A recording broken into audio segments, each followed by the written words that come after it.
There's another America, a secret America that most people aren't aware of, a history that wasn't taught in school. It's a story that begins with the arrival of the Spanish conquistadors in the 16th century and continues through the centuries with the French, the British, the Dutch, the Portuguese, and the Germans. It's a story about the indigenous people who inhabited this land for thousands of years before the Europeans arrived. A story about how these European powers fought each other for control of the Americas and the resources they wanted. A story about the resistance of the indigenous people against these European invaders.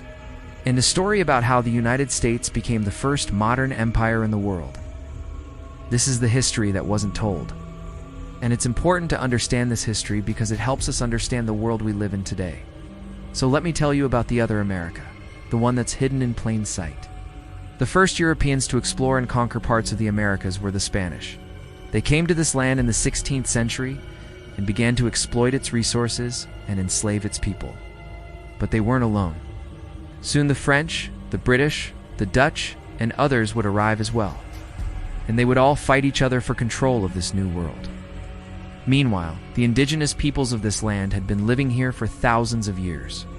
They had their own cultures and societies and ways of life, but all of that was about to change. With the arrival of the Europeans, diseases like smallpox and measles swept through the indigenous populations, killing many of them. And those who survived were often captured and enslaved. But there was hope. There were people who resisted the Europeans.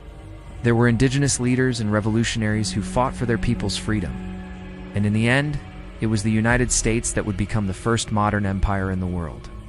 This is the history that wasn't told. And it's important to understand this history because it helps us understand the world we live in today.